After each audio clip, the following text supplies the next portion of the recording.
Hi friends, मैं हूं doctor सम्यक धवन। स्वागत करता हूं आप सभी का काया क्लब ग्लोबल में। गाइस, आज हम बात करने वाले हैं विटलिगो के दो मेन टाइप्स की, जो है सेगमेंटल विटलिगो और जनरल विटलिगो। बहुत सारे पेशेंट्स मेरे पास कंफ्यूजन में आते हैं कि उनका कौन से टाइप का और उसका सही डायग्नोसिस कैसे करें। ये बहुत इंपॉर्टेंट है क्योंकि दोनों टाइप्स का ट्रीटमेंट अप्रोच, रिकवरी टाइम और प्रोग्नोसिस बिल्कुल ही अलग होता है।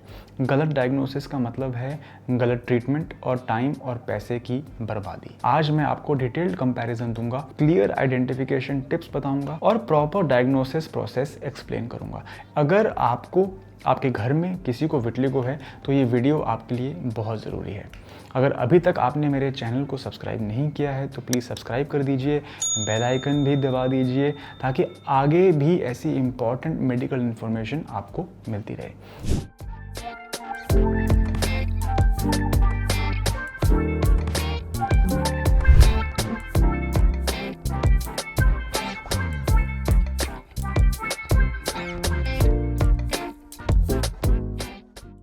चलिए गाइस, शुरू करते हैं। बात करते हैं सेगमेंटल विटलिगो के बारे में और कंप्लीट एनालिसिस करते हैं और इसकी डेफिनेशन समझते हैं, बेसिक अंडरस्टैंडिंग ले लेते हैं। गाइस, सेगमेंटल विटलिगो को हम लोग यूनिलैटरल विटलिगो भी कहते हैं, लोकलाइज विटलिगो भी कहते हैं, फोकल विटलिगो भी कहते हैं। आखिर ये है क्या चीज़? ये एक स्पेसिफिक एरिया में लिमिटेड रहता है, बॉडी के एक ही साइड पे होता है और स्पेसिफिक नर्व पाथवे को फॉलो करता है। इसे हम डर्माटोमल पैटर्न भी कहते हैं। डर्माटोमल पैटर्न में स्प्रेड होता है, यानी कि जो नर्व का जो पैटर्न है ये उसी पैटर्न को फॉलो करता है और वहीं पे ये सेगमेंटल विटलिगो देखने को मिलता है। और मैं आपको प्रैक्टिकल एग्जाम्पल के साथ भी ये बात आगे समझाऊंगा, तो आप प्लीज़ वीडियो को 3 से 4 मिनट दें। राइट, सेगमेंटल विटलिगो की खास बात क्या होती है कि इसका एक लोकल पैटर्न होता है। जैसे कि फेस पर आएगा तो एक ही साइड पे आएगा, एक गाल पे आएगा, फोरहेड में एक साइड पे आएगा, अगर नेक पे आएगा तो वन साइड पे ही आएगा, आर्म्स और लेग्स पे आ रहा है तो अगेन स्पेसिफिक डर्माटोम को फॉलो करेगा, अगर ट्रंक पे आ रहा है यानी कि छाती पे आ रहा है तो एक बेल्ट लाइक पैटर्न फॉलो करेगा। इसका जो स्प्रेडिंग का बिहेवियर होता है ना, वो बहुत ही लिमिटेड होता है, यानी कि बहुत ज़्यादा नहीं फैलता। और इसकी शुरुआत में बहुत डेंजरस होता है। इसकी क्विक इनिशियल प्रोग्रेशन होती है, यानी कि शुरू में ये फास्ट होता है, फिर ये स्टेबलाइज हो जाता है 1 से 2 साल के बाद। और ये मिड लाइन कभी भी क्रॉस नहीं करता, बॉडी के दूसरे साइड पे ये नहीं जाता। एज फैक्टर की अगर मैं बात करूँ तो बच्चों में ज़्यादा कॉमन होता है, 10 से 15 साल की उम्र में। यंग अडल्ट में भी हो सकता है लेकिन कम, और अडल्ट में रेयर होता है, 30+ एज में कम ही होता है। इसके कुछ साथ साथ ना एसोसिएटेड सिम्टम्स होते हैं, जैसे कि हेयर वाइटनिंग। अफेक्टेड एरिया के हेयर भी वाइट हो जाते हैं, जल्दी ज़्यादा चांसेस रहते हैं हेयर के वाइट होने के। फॉर एग्जांपल आईब्रोज पे, आई लैशेस के जो होते हैं, अगर फेस इन्वॉल्व है तो कॉमनली देखा जाता है कि बाल भी पलकों के सफ़ेद हो जाते हैं। कोई बॉडी में अंदर कोई सिम्टम नहीं मिलता, बाकी सारे बॉडी पार्ट बिल्कुल परफेक्ट रहते हैं। अगर मैं जनरल विटलिगो की बात करूं, जिसको कि हम नॉन सेगमेंटल भी कहते हैं, तो जनरल विटलिगो में आते हैं जनरलाइज विटलिगो, जो कि सबसे ज़्यादा कॉमन होते हैं, लिप टिप विटलिगो, वो भी जनरल विटलिगो का ही पार्ट है, और म्यूकोसल विटलिगो, जो कि होठों पे, मुंह के अंदर भी देखने को मिलता है, और यूनिवर्सल विटलिगो, यानी कि पूरी बॉडी में फैल जाने वाला विटलिगो। अब जनरल विटलिगो के जो की फीचर्स हैं, उनका डिस्ट्रीब्यूशन पैटर्न अगर मैं आपको समझाऊं तो ये बायलैटरल, यानी कि दोनों तरफ ये इक्वली फैलता है। मल्टीपल बॉडी पार्ट इसमें इन्वॉल्व हो सकते हैं। स्कैटर्ड इसका पैटर्न रहता है, कॉमनली हैंड्स हो गए, फीट हो गए, घुटने हो गए, एल्बो हो गए। फेस पे भी इन्वॉल्वमेंट रहता है, आंखों के आसपास, मुंह के आसपास। ये बढ़ता कैसे? ये धीरे धीरे बढ़ता है, इसको महीने लग जाते हैं, साल लग जाते हैं, लेकिन पैटर्न जो है ना इसका अनप्रिडिक्टेबल रहता है। कब कहाँ फैलेगा पता नहीं। रेमिशन आ जाती है, कई बार लोग कहते हैं कि हमारा सफ़ेद दाग अपने आप ही ठीक हो गया, अपने आप बढ़ना रुक गया।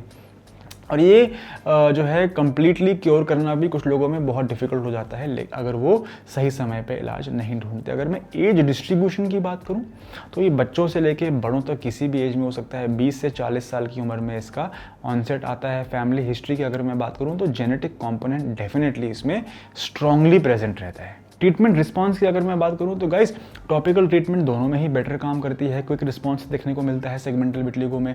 टारगेटेड थेरेपी भी पॉसिबल है, और अगर जल्दी पकड़ा जाए तो गुड प्रोग्नोसिस है, अच्छा इलाज हो सकता है। राइट। अगर मैं सिस्टमिक विटिलिगो या जनरल विटिलिगो की बात करूं तो इसमें हमें सिस्टमिक ट्रीटमेंट देनी पड़ती है, खाने के लिए भी ट्रीटमेंट देनी पड़ती है, लगाने के लिए भी ट्रीटमेंट देनी पड़ती है, रिस्पॉन्स स्लोली आता है, कॉम्बिनेशन थेरेपी जैसे कि आयुर्वेद एलोपैथी की अप्रोच साथ में लेनी पड़ सकती है, और इसका जो प्रोग्नोसिस है वो डिपेंड करता है कितना पुराना है सफ़ेद दाग, कहाँ पे है सफ़ेद दाग, बीपी शुगर थायराइड की समस्या तो नहीं है, इन सब बातों पे भी निर्भर करता है इसका ट्रीटमेंट का रिजल्ट। सही डायग्नोसिस कैसे करें ये मैं आपको सिखाता हूँ, स्टेप बाय स्टेप आप कैसे चेक कर सकते हैं। सबसे पहले तो आप अपने आप से कुछ क्वेश्चन पूछें, कितने एरियाज़ में वाइट पैचेस हैं, दोनों साइड पर हैं या सेम पैटर्न आ रहा है, कब शुरू हुआ था, एज क्या थी, कितने स्पीड से फैल रहा है, फैमिली हिस्ट्री है या नहीं है। अगर जनरल विटिलिगो है ना तो उसके कुछ रेड फ्लैग्स हैं, जैसे कि मल्टीपल बॉडी पार्ट इन्वॉल्व रहेंगे, बड़े होकर शुरू हुआ होगा, फैमिली हिस्ट्री ज़रूर पॉजिटिव रहेगी, अगर सफ़ेद दाग की नहीं तो बीपी की, शुगर की, थायराइड की, धीरे धीरे फैलेगा, स्लो ग्रेजुअल प्रोग्रेशन होगा, है ना। सेगमेंटल विटिलिगो के क्या साइंस हैं, ये एक ही एरिया में इन्वॉल्व होगा, बॉडी की एक ही साइड पे आएगा, हो सकता है बचपन में शुरू हुआ हो, पहले बहुत ज़्यादा फैल गया हो, फिर शांत हो गया हो, नर्व की पाथवे को फॉलो कर रहा हो। तो इसलिए ज़रूरी है कि आप डॉक्यूमेंटेशन करें, आप फ़ोटोज़ लें, डिफरेंट एंगल से फ़ोटो लें, आप टाइमलाइन नोट करें, कब वो शुरू हुआ, कैसे वो बढ़ा, आप सिम्टम्स नोट करें, कोई इचिंग तो नहीं हो रही, बर्निंग तो नहीं हो रही, आप ट्रिगर्स नोट करें कि स्ट्रेस की वजह से बढ़ रहा है, चोट की वजह से बढ़ रहा है, धूप से बढ़ रहा है, वो सारी बातें आप नोट करें। और आखिर समझें कि डॉक्टर के पास आपको कब जाना है। अगर तो आपका रैपिडली बढ़ रहा है तो इमीडिएटली डॉक्टर के पास जाएं। विद इन 1 मंथ अगर आपको न्यू पैचेस अपीयर हो रहे हैं तो आपको जाना चाहिए, आपको रेगुलरली फॉलोअप करना चाहिए अगर आपका सफ़ेद दाग डायग्नोस हो गया है तो। और अगर ट्रीटमेंट ठीक से काम नहीं कर रहा है तो आपको सेकंड ओपिनियन लेना चाहिए, वो आपका अधिकार है। गाइस इसी के साथ बात करते हैं आउटकम कैसा रहता है, लॉन्ग टर्म आउटलुक कैसा रहता है सेगमेंटल विटिलिगो का वर्सेस जनरल विटिलिगो का। तो अगर मैं सेगमेंटल विटिलिगो की बात करूँ तो जनरली इसका प्रोग्नोसिस बेटर रहता है, ये सेल्फ लिमिटिंग होता है, इसकी प्रोग्रेशन जो है, इसकी बीमारी का जो बढ़ना है वो अपने आप रुक जाता है, ट्रीटमेंट का रिस्पांस भी बहुत अच्छा आता है इसमें, एंड स्टेबल रिजल्ट्स रहते हैं, लो रिकरेंस भी उसके बाद नहीं रहती, quality of life is also good, minimum impact मैं समझता हूँ लॉन्ग टर्म इसमें देखने को मिलता है। जनरल विटिलिगो जो है वो ज़्यादा चैलेंजिंग होता है क्योंकि वो क्रॉनिक होता है, प्रोग्रेसिव रहता है, लाइफ लॉन्ग उसमें कुछ केसेस में जहाँ पे डिजीज़ बहुत सीवियर है, बीमारी बहुत स्ट्रॉन्ग है अंदर, तो लाइफ लॉन्ग मैनेजमेंट भी करनी पड़ जाती है। रिस्पांस जो है वो वेरिएबल रहता है ना, उसमें इंडिविजुअल डिफरेंसेस हैं, एंड साइको सोशल इम्पैक्ट बहुत रहता है, काउंसलिंग देनी पड़ सकती है पेशेंट को, एसोसिएटेड कंडीशंस देखने को मिलते हैं जैसे थायराइड हो गया, डायबिटीज़ हो गया, शुगर, ये सब देखने को मिलते हैं। मैं आपके साथ शेयर करना चाहूँगा यहाँ पे कुछ प्रिवेंशन और मैनेजमेंट के टिप्स, जैसे कि आप सन प्रोटेक्शन करके चलें, हमेशा SPF 45+ आप सनस्क्रीन यूज़ करें, अपने स्ट्रेस को आप मैनेज करें, हेल्दी डाइट आप लें, रेगुलरली आप एक्सरसाइज करें। तो फ्रेंड्स ये था कंप्लीट कंपैरिजन सेगमेंटल विटिलिगो का और जनरल विटिलिगो का। मेरी नेक्स्ट वीडियो है proper detailed explanation about segmental vitiligo, तो आप प्लीज़ चैनल को सब्सक्राइब कर लें और बेल आइकन प्रेस कर दें कि अगले हफ्ते इसी समय शाम के 6 बजे मैं सेगमेंटल विटिलिगो के ऊपर एक डिटेल्ड वीडियो बनाने वाला हूं जो आपको डेफिनेटली बहुत काम आएगी। धन्यवाद।